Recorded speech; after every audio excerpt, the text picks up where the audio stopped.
Bismillahirrahmanirrahim.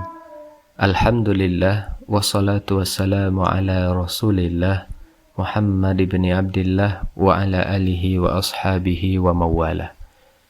Para pendengar yang dirahmati Allah, Assalamualaikum warahmatullahi wabarakatuh.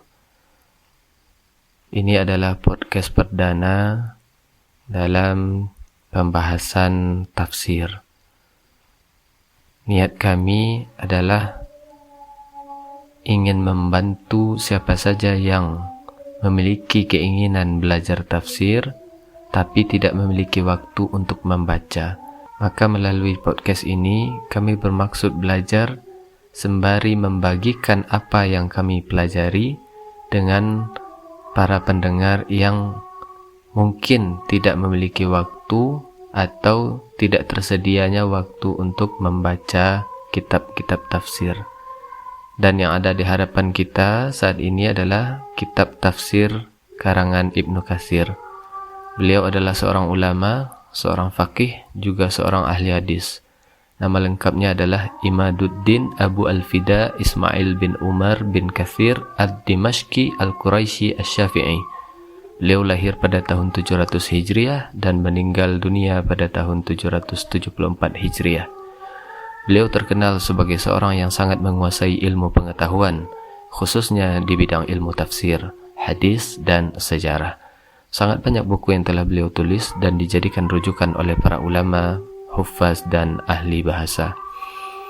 Tafsirnya ini merupakan tafsir terbesar dan mengandung manfaat yang luar biasa banyaknya. Sebuah tafsir yang paling besar perhatiannya terhadap manhaj tafsir yang benar, sebagaimana dikatakan oleh Ibnu Katsir sendiri dalam muqaddimah yang disampaikannya.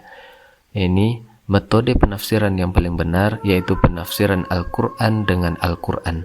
Jika Anda tidak dapat menafsirkan Al-Quran dengan Al-Quran, maka hendaklah Anda menafsirkannya dengan hadis. Dan jika tidak menemukan penafsirannya di dalam Al-Quran dan hadis, maka hendaklah merujuk pada pendapat para sahabat, karena mereka lebih mengetahui berdasarkan konteks dan kondisi yang hanya merekalah yang menyaksikannya. Selain itu, mereka juga memiliki pemahaman yang sempurna, pengetahuan yang benar, dan amal soleh. Namun, jika tidak ditemukan juga, maka kebanyakan para imam merujuk kepada pendapat para tabi'in dan ulama sesudahnya. Mari kita masuk ke dalam pembahasan pertama dalam tafsir Ibnu Katsir, yakninya pembahasan mengenai surah Al-Fatihah. Al-Fatihah disebut Al-Fatihah artinya pembukaan kitab secara tertulis, dan dengan Al-Fatihah itu dibuka bacaan di dalam salat. Anas bin Malik menyebutkan, Al-Fatihah itu disebut juga Ummul Kitab menurut jumhur ulama. Dalam hadis sahih yang diriwayatkan oleh At-Tirmizi dari Abu Hurairah, ia menuturkan Rasulullah sallallahu alaihi wasallam bersabda, Alhamdulillahirabbil alamin adalah Ummul Quran, Ummul Kitab, As-Sab'ul Masani, yakni 7 ayat yang dibaca berulang-ulang, dan Al-Quranul Azim. Surah ini disebut juga dengan sebutan Alhamdu dan As-Salah. Hal itu didasarkan pada sabda Rasulullah sallallahu alaihi wasallam dari Rabb-Nya. Dianya Allah berfirman, Aku membagi salat antara diriku dengan hambaku menjadi 2 bagian. Jika seorang hamba mengucapkan Alhamdulillahirabbil alamin, maka Allah berfirman, Aku telah dipuji oleh hambaku. Al-Fatihah disebut As-Salah karena Al-Fatihah itu sebagai syarat sahnya salat. Selain itu, Al-Fatihah disebut juga Asy-Syifa berdasarkan hadis riwayat Ad-Darimi dari Abu Sa'id sebagai hadis marfu'. Kata Abu Sa'id, Fatihatul Kitab itu merupakan syifa atau penyembuh dari setiap racun. Al-Fatihah juga disebut Ar-Ruqyah berdasarkan hadis Abu Sa'id, yaitu ketika menjampi atau meruqyah seseorang yang terkena sengatan, maka Rasulullah sallallahu alaihi wasallam bersabda, "Dari mana engkau tahu bahwa Al-Fatihah itu adalah ruqyah?" Surah Al-Fatihah diturunkan di Makkah. Demikian dikatakan oleh Ibnu Abbas Qatadah dan Abu Al-Aliyah. Tetapi ada juga yang berpendapat bahwa surah ini turun di Madinah. Inilah pendapat Abu Hurairah, Mujahid, Atha' bin Yasar, dan Az-Zuhri. Ada pula yang berpendapat surah Al-Fatihah turun 2 kali. Sekali turun di Makkah dan yang sekali lagi turun di Madinah. Namun di sini Ibnu Katsir menegaskan pendapat pertama lebih sesuai dengan firman Allah.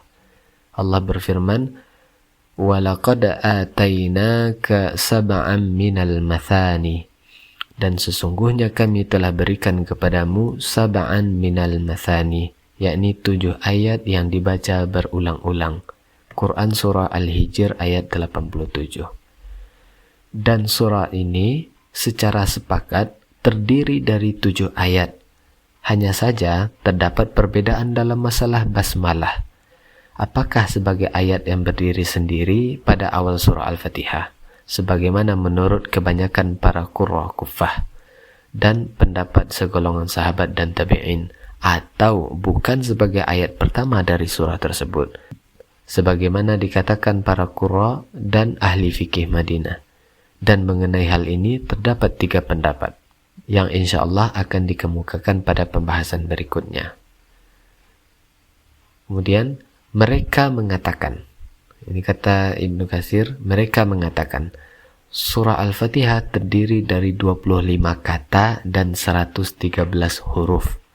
Al-Bukhari mengatakan dalam awal kitab tafsir, disebut Ummul Kitab karena Al-Fatihah ditulis pada permulaan Al-Quran dan mulai dibaca pada permulaan sholat. Ada juga yang berpendapat disebut demikian karena seluruh makna Al-Quran kembali kepada apa yang dikandungnya. Kemudian Ibnu Jarir mengatakan, orang Arab menyebut untuk semua yang mencakup atau mendahului sesuatu jika mempunyai hal-hal lain yang mengikutinya, dan ia sebagai pemuka yang meliputinya, seperti Ummul Ra's, sebutan untuk kulit yang meliputi otak. Mereka menyebut bendera dan panji tempat berkumpulnya pasukan dengan Kemudian Dzu Ar-Rummah mengatakan, ala ra'sihi ummulana naqtadi biha jima'u umuri laisa na'si laha amra. Artinya, pada ujung tombak itu terdapat panji kami yang menjadi lambang bagi kami, sebagai pedoman segala urusan yang sedikit pun takkan kami mengkhianatinya. Maksudnya tombak. Mekkah disebut Ummul Qura karena keberadaannya terlebih dahulu dan sebagai penghulu bagi kota-kota lain. Ada juga yang berpendapat karena bumi terbentang darinya, yakni terbentang dari mulanya kota Mekkah. Dan benar disebut As-Sab'ul Masani karena dibaca berulang-ulang dalam sholat. Pada setiap rakaat, meskipun kata Al-Mathani memiliki makna lain, sebagaimana akan dijelaskan pada tempatnya, insya Allah, kata Ibnu Katsir.